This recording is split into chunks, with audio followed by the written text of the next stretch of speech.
The Big Ten is getting exciting. Wisconsin, I man, I would have lost so much money at the beginning of the season on hell. I'd have lost money in the middle of the season that Wisconsin was going to win the Big Ten, and it still amazes me because they don't seem to be that great, but yet they just keep winning. They are a good team. They have a great player, and they have guys that play their roles, and they don't make many mistakes. And they hold on to beat Purdue last night, 70-67 at home to secure a clinch or a share of the Big Ten title. But I'm not going to be surprised if they don't win it outright. Greg Gard's going to be Coach of the Year, as deservedly so. Who did they finish with? Nebraska? Is it Nebraska? You know what? Let me look, because that would be funny because Nebraska's hot. They're on a 2-game winning streak, a road game winning streak. So, yes, at home against Nebraska. Yeah, how about this that? Sunday? So now that would be hilarious to see Nebraska win that game. Before the season started, I think I had Wisconsin picked 8th or 9th in the Big Ten. I think they lost, 3 or 4 starters from last year.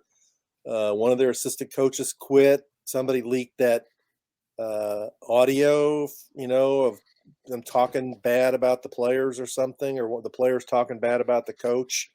People were questioning whether Greg Gard, was the right guy for the future of Wisconsin, and they just tuned it all out and kept winning. And, I'd say the key game for them all year was when they came back from 22 down and beat Indiana back in their first or second conference game. Indiana had 2 chances to beat them. Could have won both, should have at least won one, didn't win either. And there's your the Big Ten regular season champs. And then last night they do it in the most improbable way. What was it? They're freshmen, and they never have elite freshmen. He banked in a 3-pointer. It was either 2 or 3. I don't remember, but he banked it in. It was a 3. Yeah, he banked it in. It was like, what? It's and you've got to be really discouraged if you're Purdue. I mean, this is really one of your better teams you've had in a long, long time, and you didn't win you're not going to win the Big Ten regular season title. You can make up for it because people remember the NCAA tournament more than they do the Big Ten regular season championship. But I think we've seen enough evidence from Purdue over the year that as good as they are offensively, they're not good enough defensively, I don't think, to really to win it all, and probably not to get to the Final Four. They're just not. And they'll probably beat Indiana by 20 on Saturday, but they're just not good enough on defense. Nope. And how disappointing will that be for that Purdue team, especially if they have a 2-game flame out in the NCAA tournament? I mean, that will be a flop. You finish in the second or third or fourth in the conference, and then to flame out of the NCAA tournament with the talent that they had and the expectations they had, that's going to be a big blow to them, I would think. Yeah, especially after last year they got beat in the first round by North Texas. That would be very hard for them to take. And then you stack on top of that their best player, Jaden Ivey, is probably going to go pro. I'm not sure if Edey will go pro or not, but you don't get generational talents like Jaden Ivey very often at Purdue or really at any program other than a Kentucky or a Duke. So you got to maximize those guys when they're on your team. Michigan is trying their best to get into the tournament, Rick, without Juwan Howard on the sideline. They beat the living crap out of Michigan State last night, 87-70. And Michigan State is looking terrible, by the way. Yeah, I mean, that's another team. If Indiana beats Michigan State, Indiana's in the tournament, and Michigan State might not be. That's those are the games I think you look back on if Indiana doesn't make the tournament and say that's where it got away. And the thing that was amazing, I was flipping the channels at point last night, that game, considering what Michigan's already been through, that game was pretty chippy. I don't know what the deal was, but Hunter Dickinson early in the game was like staring down the Michigan bench and saying stuff to him. And I think Izzo got mad after a while, and the refs had to get involved. I don't know what the backstory to was it, but there was a lot of talking going on in that game. I missed that, unfortunately. Oh yeah, I was where I was watching, I could not hear it, but yeah, it's good to see. Though the competitiveness as these games come down to the end, and then let's see who else was a bit. There was another big game last night, but Nebraska going to Ohio State right. and knocking them off for their second consecutive road win, no less. But that was their first win over a ranked team. Not that I'll come back to Michigan because they're trying to win their way into the tournament, and they almost need to win out, I would imagine, um, to do that because they're. I mean, from a conference standpoint, record wise, they're right there. There's a group. Indiana is in this group. Indiana, Rutgers, Michigan, and Michigan State. Um, those other three teams are all 10-8 at the moment. Indiana's 9-9, but all four of those teams could end up 10-10 and in that same little grouping, which if that was the case, I think they all make it. But Rutgers and Michigan, they don't have the overall record. They're 16-12, so they're going to be Right. close, but I think that they would get past that. But it depends on how the end of the season goes. But I mean, there's another yeah, team though. I mean, Ohio State. If Indiana beats Ohio State in the game, when they're up 4 with 1:23 to go, then Ohio State has back-to-back losses to Indiana, Maryland, and Nebraska, and I think they edge closer to be a bubble team. And Indiana's again safely in the field. The problem Indiana's going to have is they got to beat Rutgers tonight. You mentioned Michigan, Michigan State, and Rutgers. Michigan and Michigan State are two teams they only played once and they lost, and Rutgers are only going to play once. If they lose tonight, you don't want to be in a 4-way tie with those teams and not have beaten any, without having beaten any of them. They have to win this game tonight, and especially after last year, Rutgers really was the team that punked Indiana more than any other team.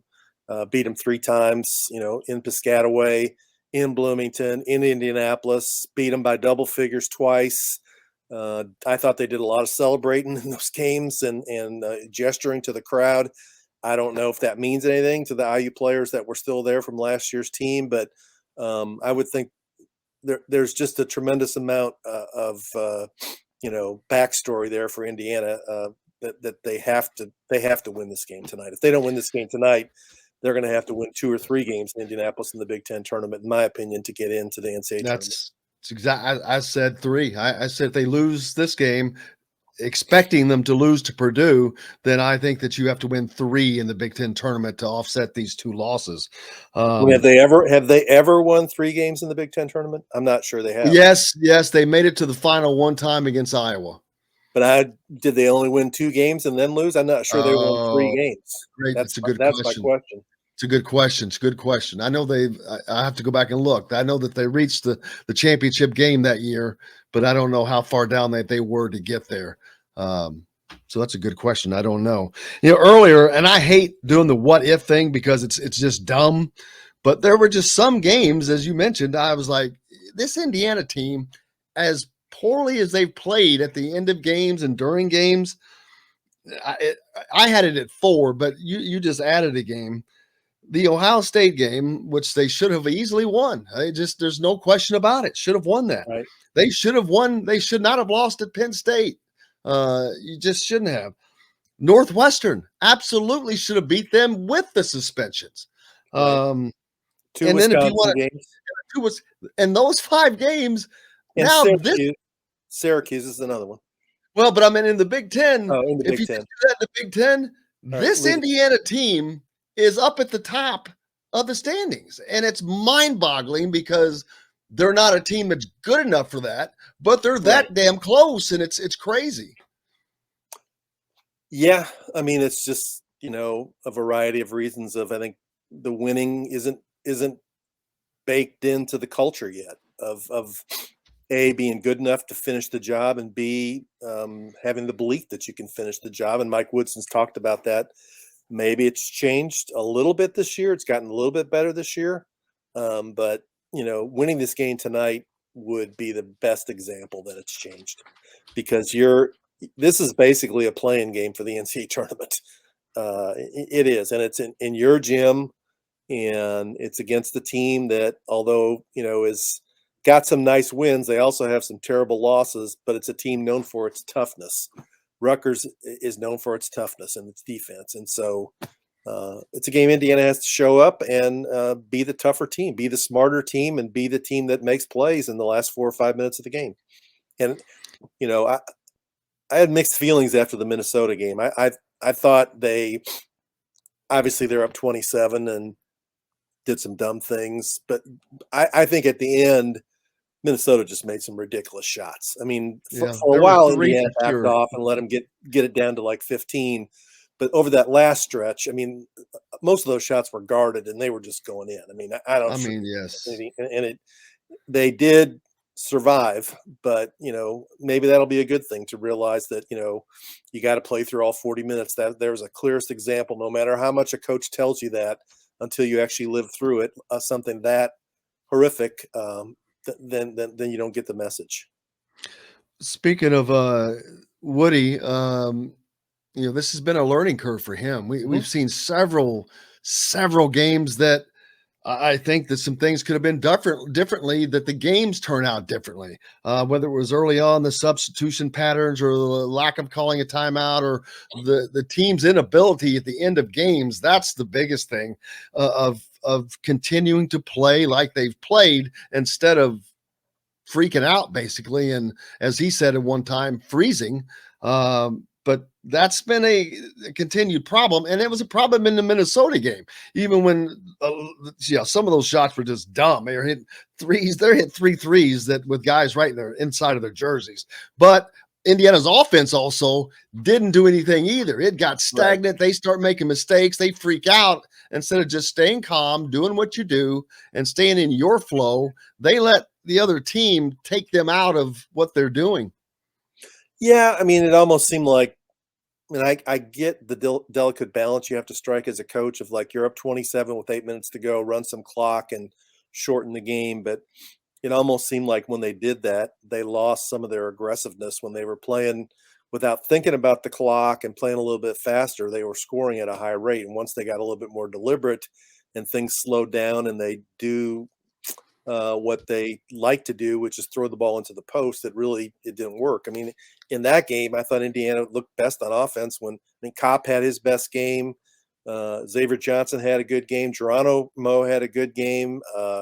Bates did a few nice things. I mean, they're obviously a much better team when it's not just, throw the ball into to Trace Jackson Davis and let him back somebody down and try and score. Well, this offense has been, for the last 2 games, completely different. When I saw Miller Kopp in the paint scoring, coming and moving, I was like, wow, where's this been all year? Because the wings have not been a part of the offense, not on the interior part. They on the perimeter, but there was not this flow inside. All of a sudden, they had this flow going on, and it was very difficult to defend because you've got to worry about race and trace. But now you've got other guys that are going and chasing and moving, which is what you would like to have seen them do all season long. But the offense has definitely looked tremendously better in the last couple of games, without question. Yeah, I mean, Xavier Johnson's been terrific, and as much criticism as he's taken over the course of the season for a variety of reasons, you have to give him credit for the way he's played the last 2 games against Maryland and against Minnesota. He's made shots. He's made better decisions. He defends. He plays a ton of minutes. Finally, Finney came back Sunday to give him a little bit of a blow. He's fearless, and I mean, he's competitive. He wants to, I'll give Xavier Johnson credit for this. The mistakes that he makes are usually out of trying to get something done, not out of playing in fear. Selfishly. You got guys that get like knocked back by the moment, and they're not going to try and push anything when they get the ball. Like, they'll take a quick look at the basket or somebody else, but they're going to throw it to somebody else. He believes that he can make a play, and sometimes he does too much, but at least he's out there. I mean, he's taking the action to the other team. You don't ever have to worry about him backing down from somebody. He's not going to back down from anybody. Nope. And that's the one thing you have to love, because you talk about toughness and needing that toughness. He has that, and teams generally follow a lead of that, especially when your point guard, and I've talked about this team had no leadership this year all season, and it should have been Trace Jackson Davis. That onus is on his shoulders. He should have stepped up and been the leader of this team. He's a third-year guy. He's a junior. He's an All-American. Be the leader, and he wasn't. He has not been. Right. X is tried. It looks like he's trying to take that on his shoulders here of late, and it's working. But he has. His stat line the last game: 1 turnover, 8 assists, 6 rebounds, 24 points, and that's your point guard. Man, that is tremendous production and playing at a high level without the turnovers. If he can continue to do that, this team is going to be hard to beat because they have a good inside presence. Yeah, he'll have a good assignment tonight because he'll go against Geo Baker, who's a veteran player who's played well against IU. Throughout his career and made clutch shots, and that'll be a fun matchup. It'll be a matchup that helps determine the outcome of this game. I got a question for you. What's your interpretation or explanation for Race and who's there's Parker Stewart? It's funny. Yeah. That's the next question I was going to bring up. That is hilarious. Okay. That Parker Stewart and Race Thompson are going through ceremonies. No Rob Durr. And I'm trying to think if they're Rob Fennessy, of course. Right. No Xavier Johnson. No Xavier Johnson. Which there's going to be new faces here next year. I think there will be 6 new faces here next year. I really do. I mean, 3 guys have to leave because they got 3 recruits signed, right? Yep. And I think there will be 3 more. I just do. But Race Thompson, that surprised me, but maybe he just hasn't seriously made up his mind. Does that mean that Race and Parker Stewart are definitely leaving? No, they've said that I think Woodson said that this does not mean that they're leaving. They're just going through the ceremonies. Race would be, that one's a little surprising. He's been there 5 years, right? He's played 4 and he was there a redshirt year, right? Yeah, but I'm like, I know he can play another year, but he's been there 5 years. Yeah, but I'm thinking, where would he go? He doesn't have a place to go right now, and I think he could go to another program somewhere. I mean, if he wants to go to another school and get some kind of a master's degree and find some top 10 program that's looking for a guy to be their power forward or whatever. And I'm not saying he should or that he will. I'm saying that's what he could do. I'll be honest, I was a little surprised not to see Rob Fennessy go through the ceremonies. Not that he is or needs to leave. Rob Durr, I wouldn't have been surprised to see him go through the ceremonies. Michael Durr, rather. I had Rob written above him. To me, the most interesting one is Xavier Johnson. I mean, isn't this his 4th year? He played 3 at Pitt and 1 at Indiana. But that's a great sign. I mean, that's a great sign for Indiana, I think, because now you look at next year of having an Xavier Johnson in the fold, a Jalen Hood-Schifino in the fold. If Rob Fennessy's there to back him up, but you've only got 13 spots, right? So there's what's the current analysis on Jackson Davis? There you go. There's another one. Why is he not going through the ceremonies? I don't know. Has Indiana ever let underclassmen go through the ceremonies? I'm not sure they have. That's a great question. That is a great question. They haven't had that many guys. I mean, OG left early and Oladipo left early. I don't think either one of those guys went through the ceremony. Left early. And it's probably because they don't want to make the announcement. Right. Or they have either that or they haven't decided yet. So, which kind of sucks if they end up leaving. They don't get to go through the ceremony. But that's that.